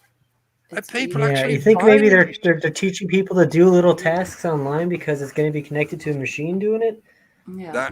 I mean, if you go back in time, you have games like Second Life and Sims, where it was like a broad stroke of everyday life. Now they've minimized it to single tasks. So, like, you're seeing how they got people training to train the machines. So one of the most popular ones of those is Farming Simulator. Farming. Yeah. Nice. There's a lot of those like on app stores and stuff like that. Your little simulated gardens. I have tried that one, that Farming Simulator, back in, I think it was either 2016 or 2017. Because I didn't realise until I started looking at them that they release a new one every year. Yeah. And basically, pretty much the entirety of the gameplay is about trying to grow enough stuff so you can get enough money so you can buy the biggest, fanciest tractor. And it's a bit like a kind of collection game. The only real purpose of the game is buying the equipment and putting it in a shed so you can look at it in your virtual just like shed. In real life. And people spend real money on it, no doubt. Yeah. I only bought it. Virtual crap. It was on sale. And I think it was about £9 because it was out of date one. Like they'd released the latest version, and I bought the older, like last year's version. And I was just curious. It's like Farming Simulator. Right, okay, let's give it a try. See what this does, because it presents itself as being somewhat realistic. Yeah, it's not at all, but it's And now we've got the drones. Way to go! Way to go, Cookie! My goodness. Yeah, you helped. You helped the machine. I don't know. I did try doing some really weird stuff. Like was it all monoculture? Well, I kept trying to plant stuff in places where I think you weren't supposed to plant them, and I kept letting the sheep out. Come to your house for that. I managed to get some sheep, but I kept letting them out because I kept forgetting to close the virtual gate on my virtual field. Oh no! The virtual wolf is going to get them. I was too busy driving my tractor. I was having far much. To me, basically, it ended up like a driving game. Because the only fun I found out of the gameplay was basically get in this tractor and see how fast I can make it go and see if it can get around this corner and things like that. And it was just fun being silly with the tractor, Yeah. So hopefully, you know, if they plug my effort into their drone tractor, you're going to see some crazy tractor stunt driving going on. Yeah. Let's hope. It is a very good point that a lot of those games could have been put out purposefully to let them gather the data, because even more so, part of the element with a lot of those games, a lot of new games, full stop, not just those in particular, more and more often now you'll find that the latest release of games requires you to be online to be able to play it. That doesn't mean that necessarily that it is an online game or that you're going into a multiplayer game world or anything like that. It just means that the software demands that your system is connected to home base. And the reason they do that more often than not is for data collection. They monitor your gameplay. They monitor how many hours you spend, the style of game that you prefer, the settings that you use in the game. They can even monitor things such as the speed of your reactions to the mouse and keyboard controls and things like that. The speed that you react to things going on in the game world. What you're looking at on the screen. If you have a modern monitor with cameras built in, yes, there's eye tracking data involved. Yes, they've talked about that for quite a while, so I bet that that's probably in a lot of them. I think it is in pretty much all modern VDUs, even though they're not usually called that anymore. But yeah, monitors, televisions certainly have them, and I think most monitors that are built specifically for computer resolutions, they include them as well now. Yay! When I managed to find this one that I use now, again, I think I was just lucky. I found it in a sale, and it doesn't have any of those kind of extras in it. It was a little bit out of date to the modern stuff that was available at the time. So I think I was just lucky with that one. Got it on a cheap deal, and it doesn't have all the crap built into it. Look, it gets even here, look. If you can see the screen share. Am I sharing it? Yeah. Yep. Yeah. Yeah, it even gets here, look. This is a page, a Russian cyber threat to Canada worse than previously reported.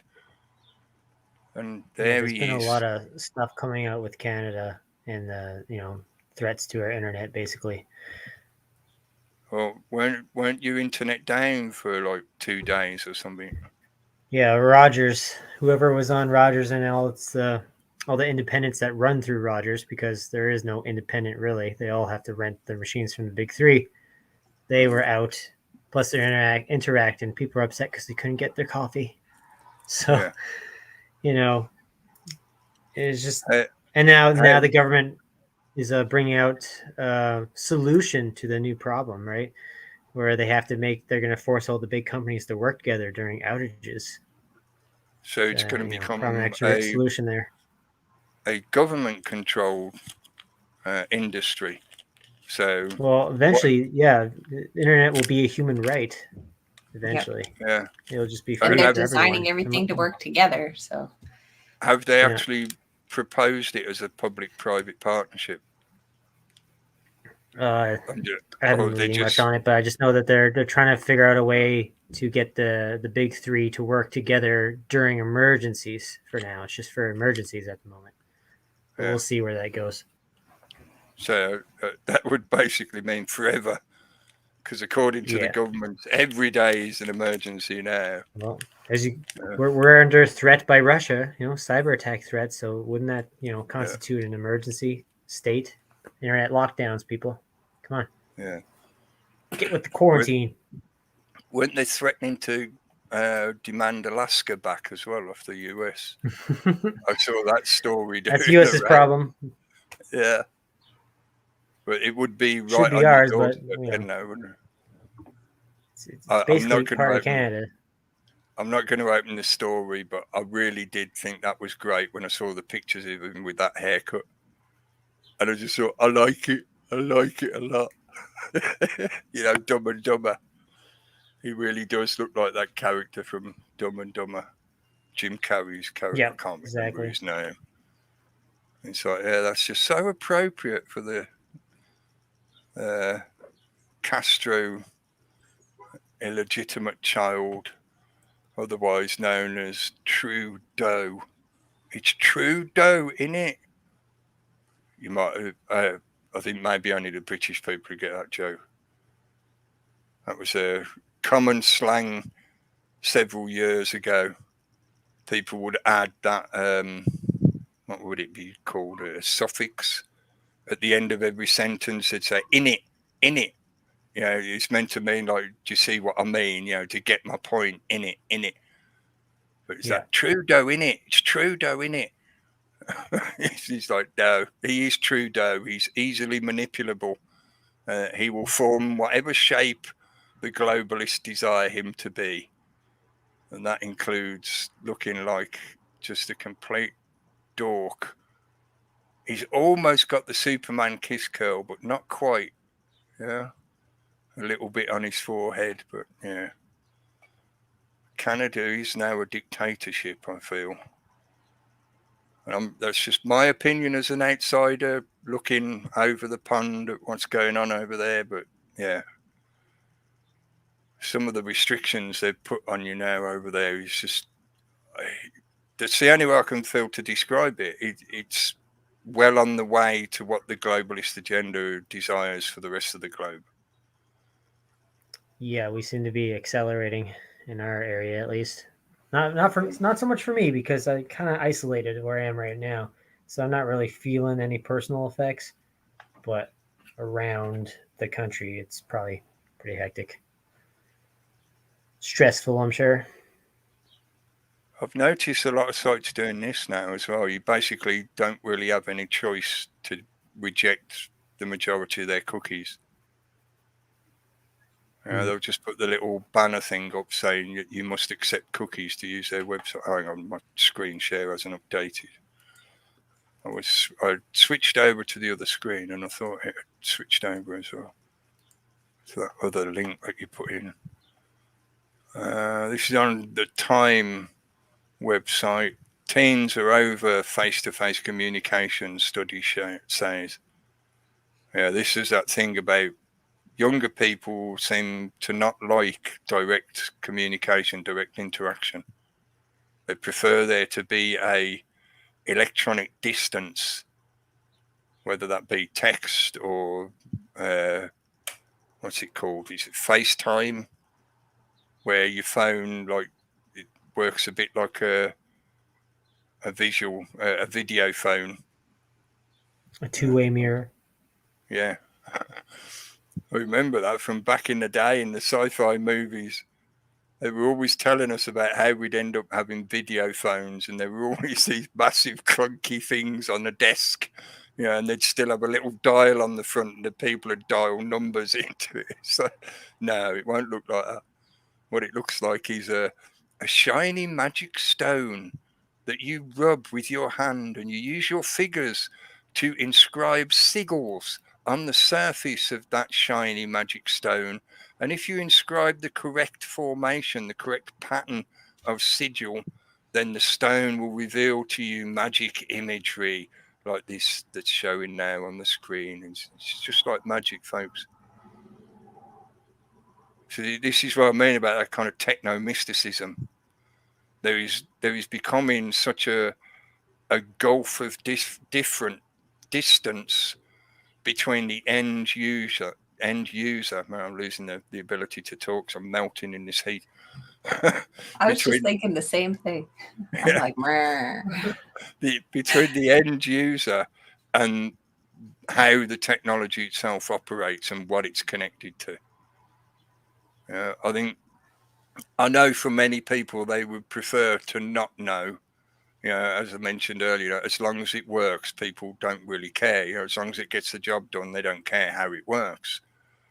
But this is how these manipulators, these people who want to control everything, this is how they're inserting their little bit of toxic shit into all these systems until in the end it's grown like a cancer into this network that is embedded into everything, and it's taking over the way we used to do everything. Farming is one aspect in particular, because obviously food is vital, but it has inserted itself insidiously into every aspect of our lives. And if some of the things we've been speculating about with the playing games, is programming the AI drones, eventually it won't need the people to be doing what they're doing.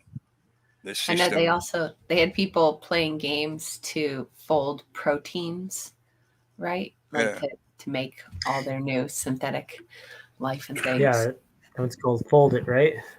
I don't know what it was called, but I know I have it. I downloaded it on one of my computers. I just never actually played it, so I was curious what it's going to look like. Don't do it. I didn't play it. I just have it. I'm tempted. I thought maybe I could fold it wrong and ruin it. Nah. Or no, it might help Cookie with the tractors. You guys are the example of what not to do. They tell them, don't listen to these guys. They've identified themselves. Yeah, they're the wrong thinkers. Stop playing with my tractor. But I'm tempted to say that that's actually a good idea, to gamify science research in a way. Although, I know, again, it's one of those things that has a lot of nuance to it. Therefore, there's the element of manipulation and bad shit. But it just reminds me of the same principle of SETI, where the networking, the decentralized networking of the data crunching that SETI does, or used to do. I don't know if they even bother much anymore. But that kind of data crunching can be subdivided. The load can be shared, as Samwise Gamgee likes to say. Oh, share the load, Mr. Frodo. They share out that requirement, that load of data that needs to be sifted through. So in a similar manner, data analysis in particular, obviously, the crunching of massive amounts of data would benefit from encouraging people through gamification to use their hardware to participate in the crunching of that data. SETI was never gamified. I remember doing it back in the late 90s. All you got was this little, it was almost like a browser window. It was a DOS box that you'd look at, and it would show you the activity of the data being passed, and that was about it. But in terms of encouraging people, like gamifying genetic research, no, that worries me a lot, because what are we going to end up with? It's not even going to be a chimera. It's not even going to be that you can identify that, like, oh yeah, it's got the head of a lion and the wings of a bat, and it's just going to end up being a brown blob. A furry brown blob.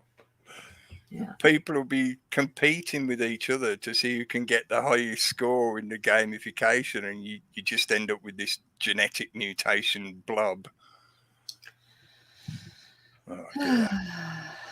It all sounds terrible. Maybe that's what will be in the ice cream. It'll be the concoction that they put together from the results of the winner of that gamification. Well, there's lot and serial number. It'll go to you. They'll be like, oh yeah, you do that to the tractor cookie. You get misfolded protein ice cream. That's what'll come out of your 3D printer on your counter.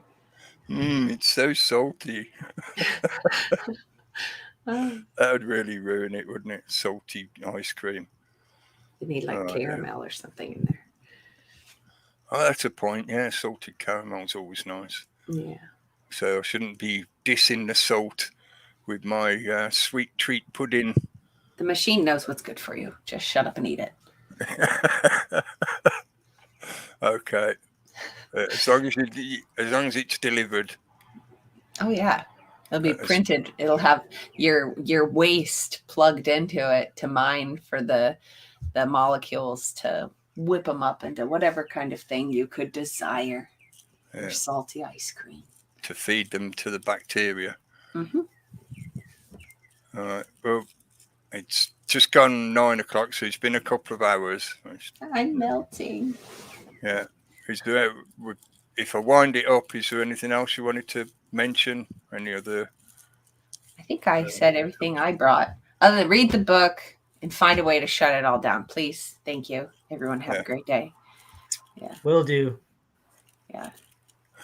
They're going to stop you. Get right on it. We'll shut it down. You'll need some friends.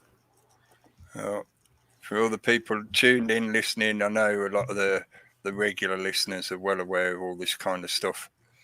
And they're the kind of people that are resilient and mostly optimistic, realistic, but with that optimism as well. Yeah. You've got to be pragmatic. That's the way I'll often tell it to people when they ask me, are you a pessimist or an optimist? No, I'm a pragmatic optimist. Hope for the best and deal with the shit that you have to deal with day by day. Yeah? And as we've been saying for a long time, get yourself as independent as you can.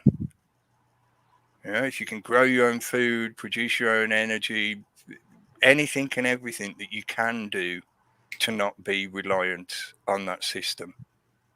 And of course, as part of what we've been talking about, keep an eye out for, if you're growing your own food, what kind of seeds are you using? Are you getting heirloom seeds?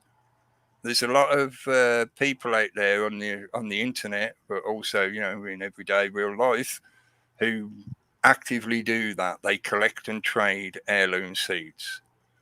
So they are around, they are out there. If you want to do that kind of thing, you can find them, so you're not restricted to using the Terminator seeds that the big corporations put out.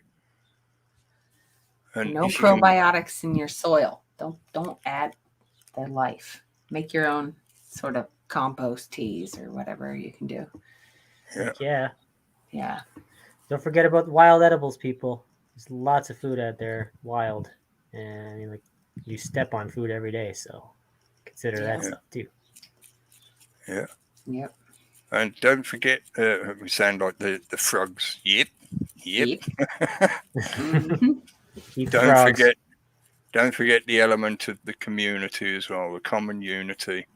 That doesn't mean you have to join any kind of clubs. It doesn't mean you have to pay a membership to have a card that you carry around with you or whatever else.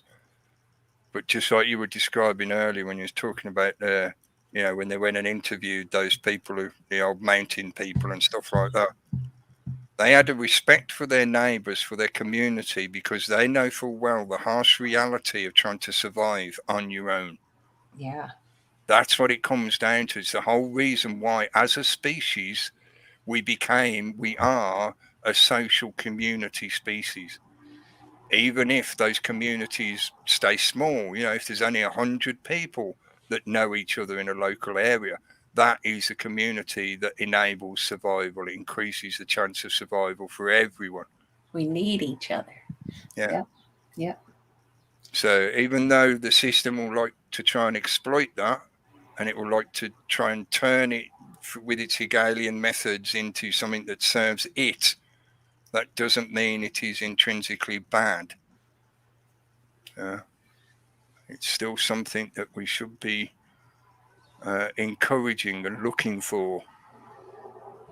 The system would like to convince us that there's nobody else out there that thinks like you. There's nobody else out there that thinks that they need to do this, that, or the other. It's like, no, it's utter bullshit, gaslighting, propaganda, and they can shove it up their Soylent Green passage. We don't need it anymore. Was that a screen share you wanted to share, Pete? If you're still listening, he might have melted. It does look orange right there where he is. Orange is hot, right? That's his Xi Jinping. We might have taken the dog out for a walk. I don't know. Well, I don't want to. Stream will just keep running. Oh no, I can turn it all off from here. I gotcha. That was one thing that's been great, being able to connect the two, so that we can multi-stream to both at the same time. Yeah. It just means obviously being just a little bit careful about the YouTube craziness. But yeah. Well, as bad as it all sounds, I still say know your farmer. Definitely try to know your farmer. If you're in a big city, there's got to be something that Eat Wild. You know, people bring food in to central locations, and if nobody's doing it in your area, it's a great thing to consider. Although we're halfway through the summer here, but man, I don't know. It's so scary, the food stuff and the medical stuff and everything. I guess every little bit that you can do, it's got to help somehow. Yeah. It's got to help, even if it just makes you feel better. Yeah. Do the best you can. When you know better, do better. Even in and I know this, would make some people uncomfortable, but I think part of what's required in these trying times is courage. So even if it makes you a little bit uncomfortable, find the courage to just face up to it.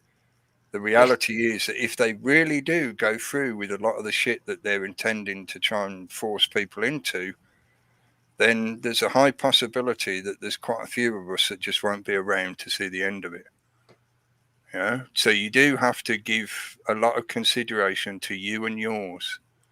Yeah. Look for that community, but remember that you are in effect in an emergency environment situation, not the emergency of the like the heat wave shit propaganda that they've been giving us here in the UK, but in the sense that there are individuals and groups that seem to be actively, maliciously trying to bring down the entire world that you know, to destroy all those systems that you rely on for your everyday life.